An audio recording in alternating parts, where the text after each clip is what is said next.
Nós temos pensado aqui nesse mês como que o reino de Deus pode alterar a nossa visão para que nós tenhamos um novo comportamento diante da realidade.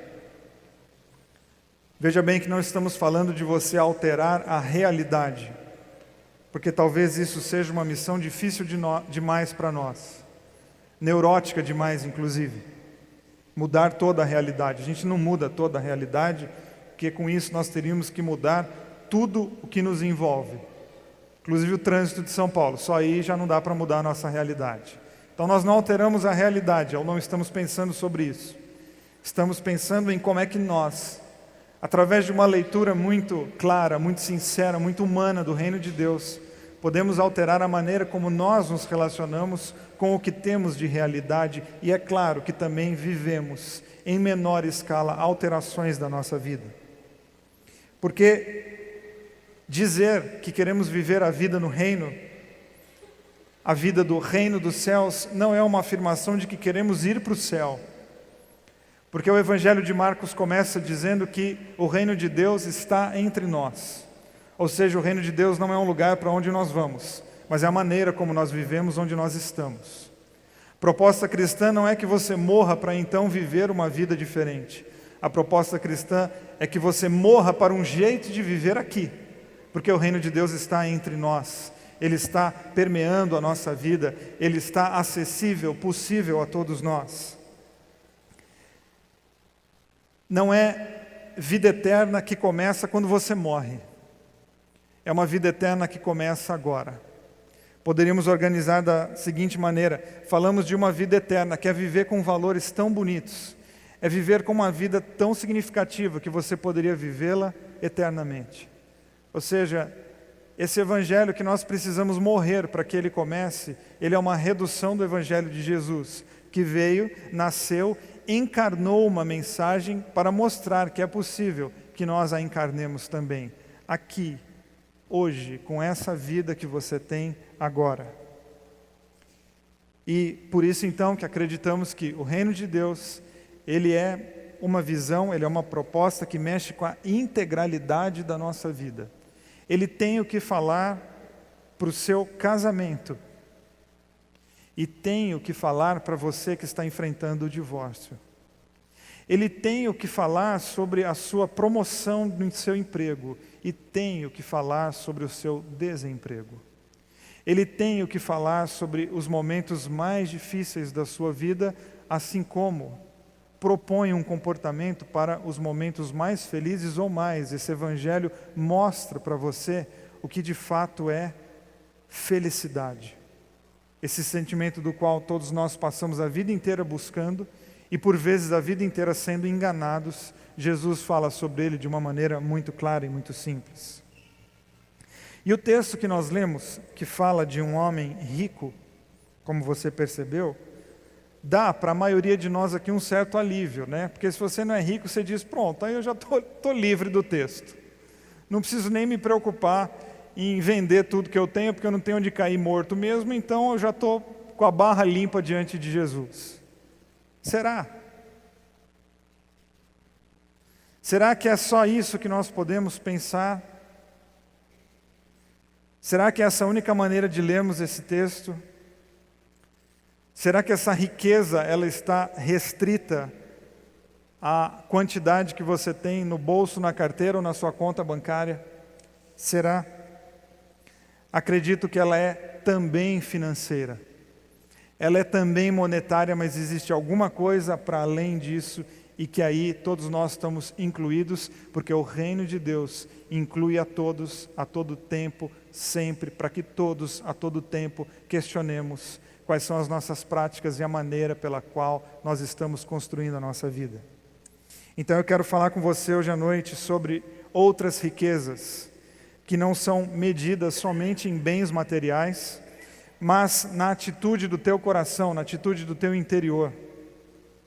Não existe uma régua para medir essa riqueza, ela tem muito mais a ver com como é que você tem respondido às grandes perguntas da vida, ou às perguntas que a vida tem feito para você nos últimos anos. Na conversa de Jesus com esse homem, nesse diálogo tão rico, a primeira coisa que nós podemos pontuar é que cumprir a lei é só o começo da conversa. Jesus foi interrogado diversas vezes pelas mais variadas pessoas, das mais distintas classes sociais e econômicas, às vezes questionados por alguma conduta que ele teve, por alguma palavra que ele falou, por alguma ideia que ele espalhou. Mas muitas vezes ele foi perguntado: Senhor, como é que eu faço para ter a vida eterna? Ou Senhor, o que é que eu faço para entrar no reino dos céus? Isso era uma sede, uma vontade de saber: nós temos escutado sobre essa vida no reino, como é que eu faço para entrar nela? Como é que ela acontece em mim? Ok, a gente escutou e a gente gostou. E agora, como é que a gente tira do campo teórico e coloca ele no campo prático? Senhor, como é que eu faço para isso acontecer na nossa vida? Quantos passos eu preciso dar? E a gente gosta desse negócio de passo, né? 3 passos para cá, 7 passos para lá, 2 para a direita, 7 para a esquerda, pronto. Você chegou no reino dos céus. Por isso que tem um monte de livro de autoajuda que vende para caramba, porque é 3 passos para ficar rico. Pronto, 3 passos, vamos comprar. 7 passos para resolver teu casamento. Tranquilo, 7 passos a gente dá. E Jesus não resumiu o reino de Deus em 3 ou 7 passos, porque ele é uma caminhada para a vida toda, são passos incontáveis. Então, Jesus começa e traz na conversa uma parte dos 10 mandamentos. Senhor, o que é que eu preciso fazer para ganhar a vida eterna? Mas lembre que agora, hoje à noite, quando eu falar vida eterna, eu não estou falando de uma vida depois que você morrer. Mas é uma vida tão bonita, tão significativa, que você poderia vivê-la eternamente. É aqui, do jeito que você está. É vida com sentido. Senhor, o que é que eu faço para ter uma vida com sentido? O que é que eu faço para que os meus dias não escorram por entre os dedos e eu tenha uma vida vazia? O que é que eu faço? E Jesus traz então os 10 mandamentos na conversa e diz: olha, não mate. E aí acho que ele vai dentro dele só fazendo check.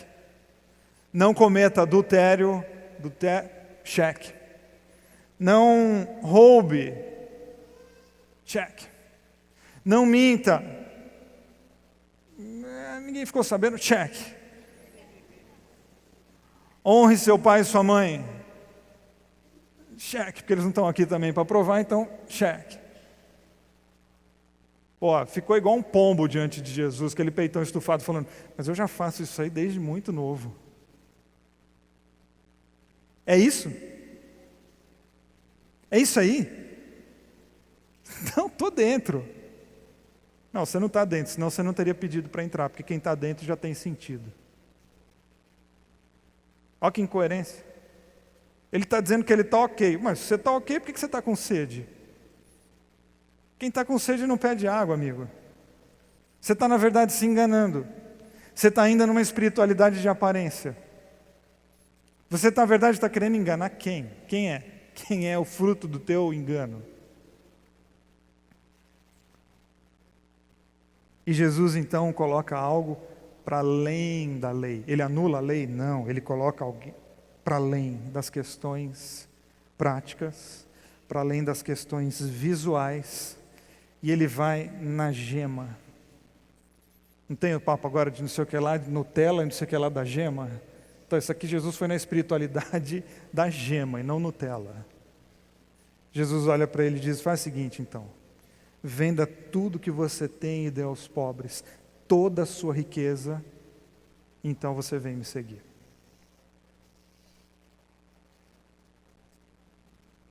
Jesus, aí complicou, hein? Não tem como a gente negociar. Não tem como a gente rever isso, não tem como a gente rever esse trato. Porque Jesus começa a falar assim: então, você está com um bom relacionamento com a lei, mas você ainda não está com um bom relacionamento com Deus. Quanto à lei, ok, legal, continue inclusive, não é para deixar de fazer, continue, mas é que existe alguma coisa para além disso que você ainda não entendeu. Você é submisso a um conjunto de leis, mas você ainda não tem um relacionamento de transformação com Deus. Você é condicionado, mas você ainda não entendeu. O que é o condicionamento? É quando eu não vou nascer em algum lugar, as pessoas me condicionam a um comportamento. Quem vai à igreja desde pequenininho é condicionado. Você já sabe um monte de coisa de cor, coisa que você nem sabe o que significa. É igual o hino nacional. Todo mundo aqui canta o hino nacional, né? Tá, mas me explica algumas palavras que tem lá no... A gente nem sabe o que é. Por quê? Porque eu decorei, mas eu nunca entendi o hino nacional. Então tem muita gente que frequenta a igreja há muito tempo, obedece um conjunto de regras e sabe um monte de versículo de cor, mas não sabe o que aquilo significa. Quer dizer, você é condicionado pela lei, mas você ainda não foi transformado por Jesus. Você sabe repetir a cartilha, mas você não sabe o que ela significa. Você sabe dizer, honra teu pai e tua mãe, só que você é um péssimo filho, entendeu? Está decorado? Tá. Mas ainda não está absorvido. Tem entendimento? Tem. Mas tem vida. Tem prática. Tem transformação na postura do dia a dia? Não, ainda não. Então, você tem um relacionamento com a lei e não com Deus. E nessas e em outras conversas, Jesus não anula a lei. Jesus estica. Jesus propõe alguma coisa que vai para além. E Ele dá uma nova lente para que a lei seja interpretada a partir da vida e não a partir da lei pela lei. Porque não é decorar a Bíblia inteira que faz de você um bom cristão. O que faz de você um bom cristão é amar o próximo como a ti mesmo. Porque é isso que define o teu cristianismo. Qual é a capacidade que você tem de amar as pessoas que são diferentes de você? Não, mas eu sei o que está escrito lá em Deuteronômio. E o que isso tem a ver se você não consegue ser um bom vizinho? O que isso tem a ver se você não consegue ser amoroso com os teus filhos? Que cristianismo é esse que você sabe de cor um livro, mas você é incapaz de ser amoroso com a tua mãe? Então é porque você sabe repetir uma lei, mas você ainda não sabe viver o reino de Deus. E o reino de Deus não é um conjunto de teoria, não é um compêndio teórico. Tem teoria, mas aquela teoria serve para transformar a tua vida e não para você ficar numa ladainha de repetição e papagaios doutrinários e teológicos que não conseguem ter uma vida diferente. Decorar versículo é sinônimo de boa memória e não de que você é um bom cristão. Você pode decorar a Bíblia inteira, isso significa que você tem uma memória fantástica. Agora, isso ainda não tem absolutamente nada a ver com o reino de Deus.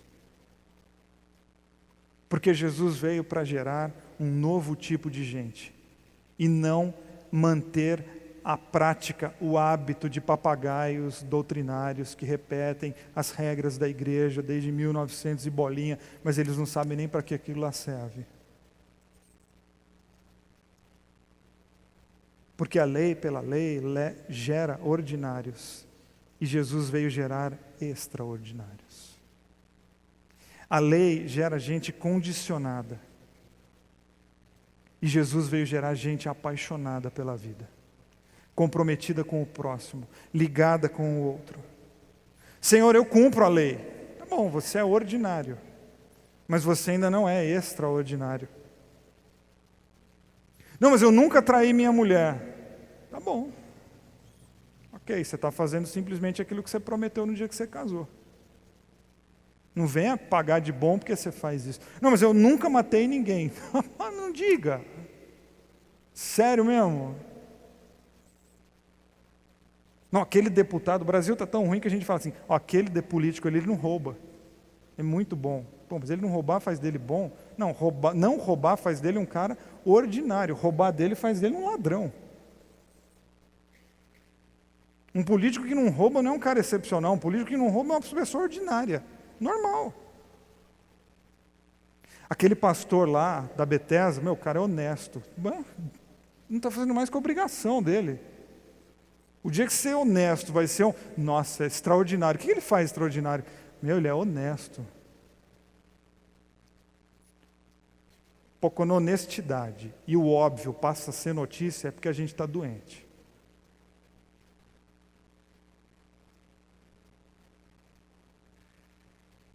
E a moralidade religiosa desses tempos de Jesus e das nossas, ela é muito visual, muito plástica. E essa foi uma das grandes condenações de Jesus, que é o quê? A hipocrisia. Jesus pegou leve com a mulher em adultério, Jesus pegou leve com o cara que roubou, por quê? Porque leu o coração deles. E Jesus pegou muito pesado com o pastor hipócrita, por quê? Porque leu o coração deles. Os chamou de sepulcros caiados, brancos por fora e podres por dentro. Por quê? Porque de acordo com aquilo que é visual, cheque. Não, tá, eu estou cumprindo.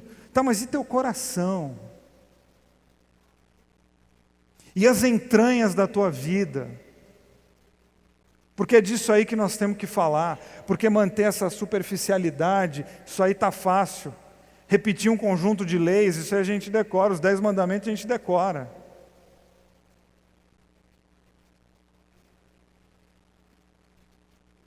Não mate, não roube, não adultere. Está certo, Jesus, está certo. E Jesus anula isso? Não, Jesus expande. Ele convida aquele rapaz, aquele homem para um passo muito mais profundo. É para um mergulho para dentro dele mesmo. Onde as posturas corretas não podem ser usadas como maquiagem para tudo aquilo que não é correto. Porque é o que ele está fazendo. Ele grita as suas virtudes para esconder os seus defeitos. Não, mas você não precisa gritar nada. Até porque você está enganando a você mesmo. Ele deixa bem claro, não, eu já faço tudo isso aí, gente. Fica tranquilo, que isso aí tudo já está de acordo. E Jesus está falando o quê para ele? Então, mas tem mais aí para a gente mexer, hein? Tem mais coisa aí que você não está trazendo. Mantenha isso, continue sem mentir, sem roubar, mantenha isso. Porque isso aí é bom para você e para quem vive com você. Mas tem mais coisa aí. E você sabe que tem mais coisa aí. E todos nós sabemos quando é que tem mais coisa aí. Porque todos nós sabemos das intenções do nosso coração.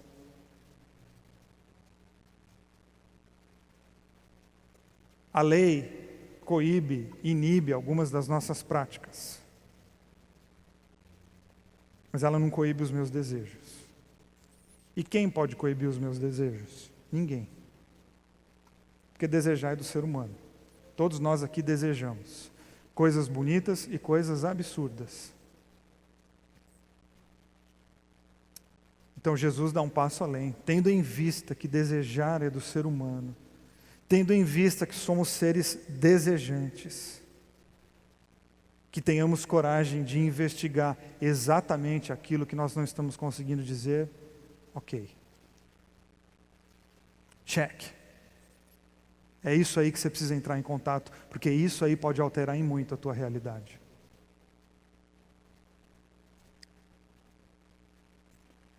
Eu e você não somos julgados pelas nossas intenções.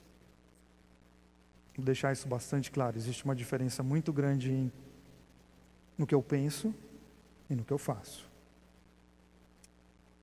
Eu pensar em roubar o banco é uma coisa. Entrar metralhando um banco é outra coisa. Eu pensar em trair é uma coisa. Eu trair é outra coisa. São duas coisas distintas? São, bem distintas. Mas isso mostra como que a espiritualidade de Jesus é interior. Ela é anterior ao ato. Ela é integral. Ela quer cuidar das minhas posturas todas. É das profundezas da alma. Não é condenar você por aquilo que você pensa, mas é ajudar você a pensar o seguinte: por que é que você pensa o que você pensa? Por que é que você tem desejado o que você tem desejado? De outra maneira o que é que tem controlado a tua vida e desde quando você tem deixado isso aí controlar teu coração? Quais são as tuas riquezas?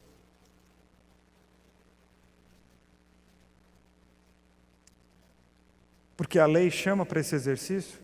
Não, a lei só diz, não faça, ponto. A lei reprime. Tudo aquilo que é reprimido, uma hora estoura e dá um problemão. Porque a repressão não tem consciência, a repressão é na força. E Jesus diz, não, nem pelo poder, nem pela força, mas pelo Espírito de Deus, que traz consciência a todos nós.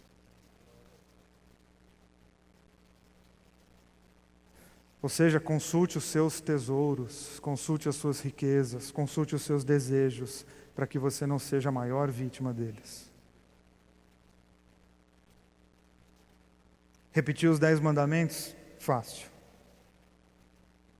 A questão é investigar quais são as prioridades da minha vida, ou de outra maneira, qual é o sentido da minha vida. Porque aí está a minha realidade.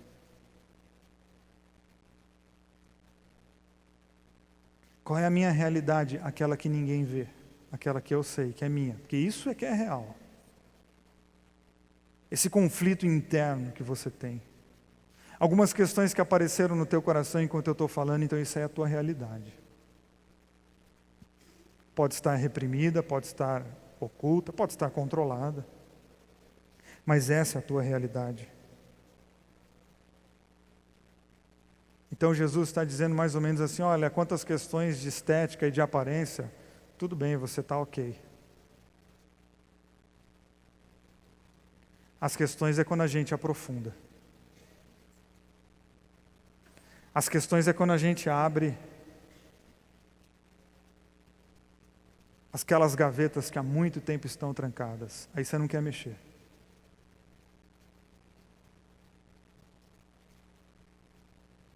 Falei aqui semana passada, a lei condiciona os nossos comportamentos. Mas ela não muda a nossa consciência. A gente anda na velocidade máxima da marginal porque tem radar. Não é porque a gente, não, é melhor, não, é porque tem radar.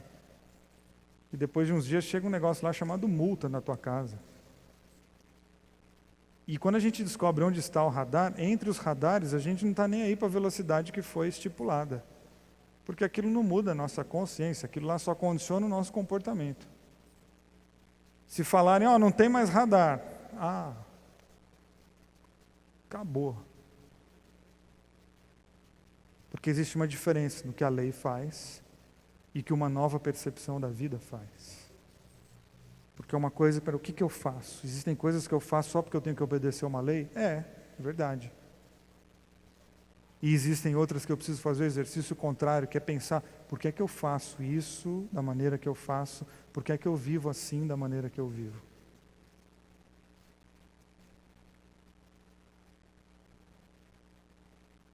Ou seja, a lei é só o começo da conversa. Jesus não anula nenhum item. Deixa todos os itens da lei lá. Continue assim. Mas existem outras coisas. Existem outras questões que você precisa visitar. Existem outras áreas que precisam de uma investigação muito sincera. E não adianta você ficar escondendo as tuas virtudes para mascarar os seus grandes problemas, porque se os grandes problemas são teus, uma hora eles estouram na tua cara. Nós não estamos em prova. São 10 mandamentos, eu passei em 6, a média é 6, então ok, vamos embora. Dos 10 eu já cumpro 6, passei de ano. Não, existem outros 4 ali que talvez se você não der bola, eles são a razão de grandes problemas na tua vida. Porque não é uma prova para saber que nota você vai tirar. Não é um sentimento, que tipo de vida você está construindo. Segundo, como falei, o problema da riqueza ele está para muito além do dinheiro. O que é que Jesus faz quando diz para ele, olha, então faz o seguinte, já que você já está cumprindo tudo isso, pega todos os seus bens, venda e dê todo o dinheiro aos pobres. Jesus está colocando aquele homem diante de um Deus que ele tem dentro dele. Depois que ele se garante do teste visual, Jesus fala, peraí, vamos continuar a conversa. E coloca ele diante do maior apego, diante da maior riqueza, que no caso dele era dinheiro.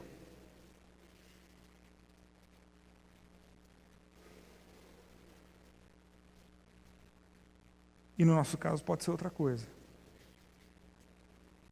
mas Jesus está trazendo à tona um Deus concorrente que mora dentro dele.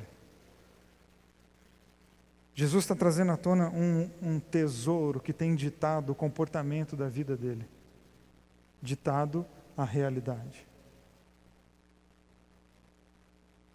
Ele está direcionando a vida, ou pior, sendo direcionado, sendo coordenado, sendo levado por outro Deus. No caso dele, o dinheiro. E no caso do dinheiro, sim, a Bíblia trata como sendo um Deus concorrente.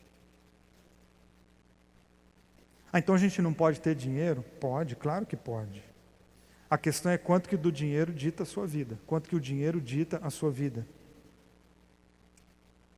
Então eu não posso ter bens? Pode, o que não pode é acontecer dos bens terem você. Então eu não posso possuir coisas? Pode, você só não pode ser possuído por elas. Porque quando você é possuído por coisas, você elegeu um outro Deus na tua vida. E isso é muito sério.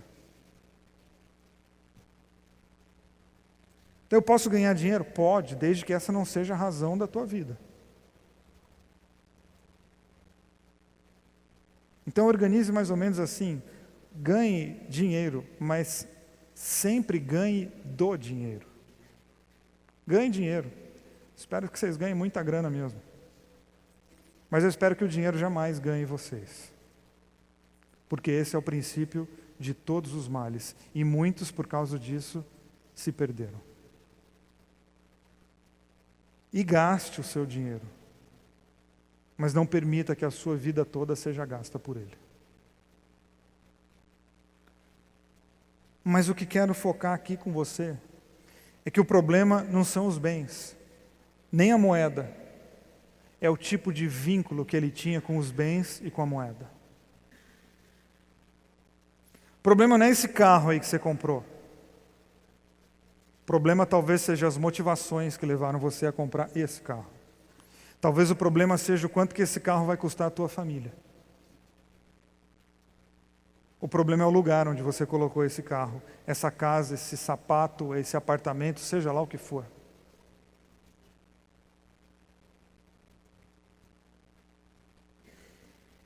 Porque tem gente,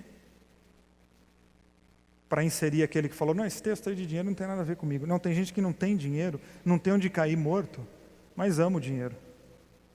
Não tem nada, mas ama o dinheiro. O dinheiro, mesmo você não tendo, ele é um Deus na tua vida. É Ele que te controla. E controla mesmo, porque você não tem e Ele controla.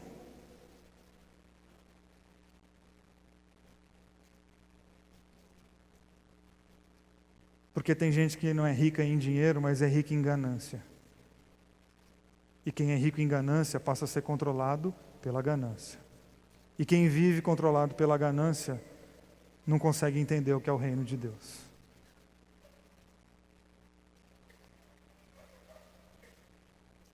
Ou seja, Jesus está colocando aquele homem diante de algo, de um sentimento que domina o coração dele. Com qual intenção? De exposição? De constrangimento? De vergonha? Não, o texto diz que Jesus, quando ouviu a resposta, com compaixão, com amor, olhou para ele e disse o quê? Vende tudo que você tem. O que é que Jesus está dizendo? Cara, se livra disso, porque isso ainda vai te matar. Não foi com um sorrisinho sarcástico no rosto. Não, Jesus olhou as intenções e falou, esse rapaz, ele é preso nisso, rapaz, se livra disso, porque isso vai custar a tua vida. E você vale muito mais do que isso que você tem. E você pode aqui, enquanto eu falo, ir trocando dinheiro por tanta coisa. Por tantas outras coisas que talvez estejam roubando a tua paz, roubando o teu sono, roubando a sua capacidade de pensar. É Jesus com amor olhando nos olhos e dizendo, larga isso, porque isso vai te matar. Talvez seja um vício, talvez seja o álcool, talvez seja o dinheiro, talvez seja o jogo, não sei, você sabe. Porque todos nós sabemos aquilo que pode roubar a nossa realidade e roubar inclusive o nosso relacionamento com Deus. Porque para ele o dinheiro era uma prisão, e nós seguimos ao Deus que é o Deus da libertação, e Ele quer romper com tudo aquilo que prende a nossa vida. Pode ser o dinheiro, pode ser o álcool, pode ser um caso, pode ser o que for. É com amor nos olhos que Jesus diz: se livre disso, porque a tua vida é muito mais preciosa do que aquilo que você tem.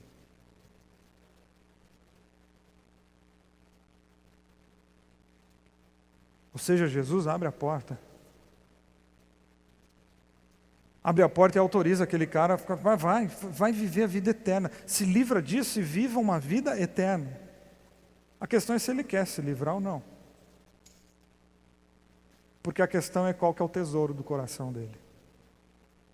É aquela história que eu não sei se ela é real, se ela não é, mas passo para frente pelo preço que recebi dos índios quando querem caçar o macaco, e tem aquela estratégia de jogar pega uma cumbuca com um furo bem pequenininho e joga uma banana lá dentro, alguma coisa que chame a atenção do macaco.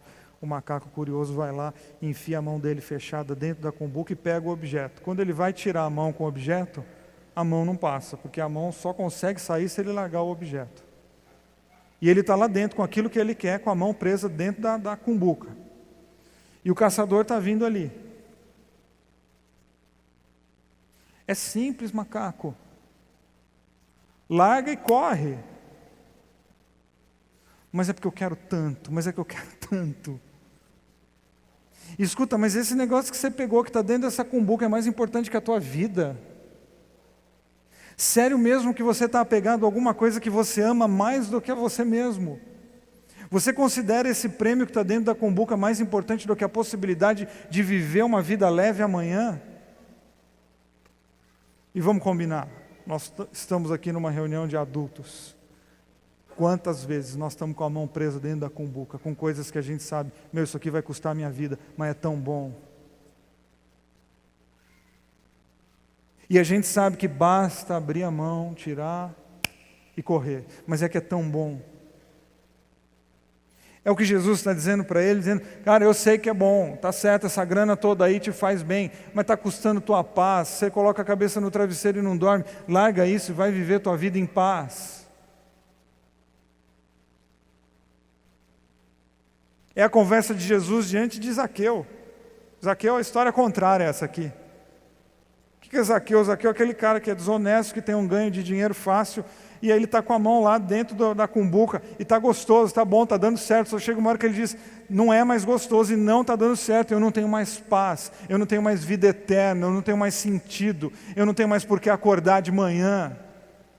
E Jesus diz para Zaqueu: então abre a mão e vai viver tua vida com leveza. É com menos dinheiro? É, mas é com leveza. Quais são as tuas riquezas e aonde é que você prendeu a tua vida? Porque isso aí está alterando a tua realidade. Isso aí está alterando a sua maneira de enxergar tudo aquilo que acontece ao teu redor. Você quer ficar preso com a mão na cumbuca, limitado? Ou você quer abrir as janelas da tua alma, abrir as janelas da tua vida, abrir os portões, se livrar dessas algemas e viver a vida de uma outra maneira, com outra percepção da realidade? Senhor, o que é que eu devo fazer para alcançar uma vida eterna? Não coloque nada no lugar de Deus, porque não existe nada mais interessante, mais bonito e mais excitante do que Deus.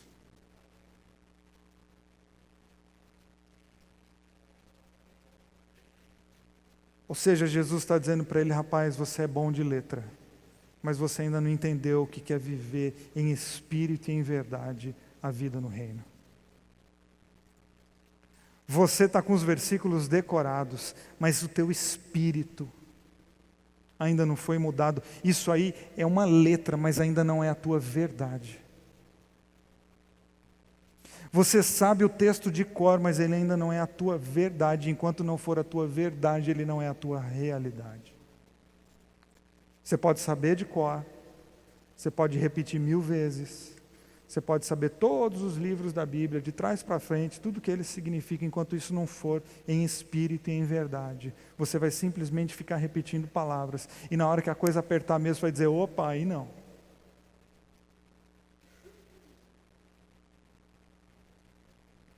Quando Jesus manda ele vender tudo e dar aos pobres, ele está simplesmente dizendo para ele, colocando ele de frente com o seguinte exercício, é um exercício quase inverso, né?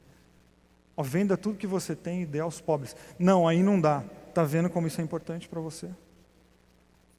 Até então você estava achando que era tranquilo, que você estava no controle. É gente que tem um vício, que fala assim, não, eu estou no controle, eu paro de beber ou de fumar a hora que eu quiser. Então para. Não, aí não. Aí Jesus diria, está vendo como isso é maior do que você imagina? Não, esse meu hábito aqui, não, isso aqui eu paro a hora que eu quiser, até porque eu nunca fiquei viciado, eu só faço isso há 20 anos, todo dia. Então parar, quer o reino de Deus, então para de fazer isso. Não, mas aí assim, parar assim de repente não dá, está vendo como isso é grande na tua vida? E está na hora de você entrar em contato com isso, porque enquanto você não admitir que isso está beirando uma doença, não tem cura. Porque para ser curado tem que partir de você. E Jesus coloca essa responsabilidade no colo daquele homem, porque Jesus sempre coloca a responsabilidade no colo das pessoas. Acredito sim que o reino de Deus transforma a vida das pessoas, desde que essas pessoas tenham um contato, um comprometimento radical com o desejo de mudança. Do contrário, não tem pozinho mágico, não tem copo d'água em cima da TV, não tem oração forte, nem 7 semanas de whatever. O que tem é compromisso, desejo, abrir mão daquilo que tem roubado a minha paz, em espírito e em verdade. Aí sim nós temos mudança. Ou seja, a vida pode mudar, por quê? Porque a porta está aberta, Jesus já abriu. As algemas que me prendem naquilo que eu amo, Ele já quebrou. A questão agora é se eu quero mudar de lugar. A questão é se de fato eu quero abrir a mão desses pequenos deuses que me cercam, para de fato o Deus verdadeiro, esse que dá sentido, permear os meus sonhos, todos os meus desejos e valores, e assim transformar a minha maneira de ver a realidade. Fique em pé que eu quero orar com você.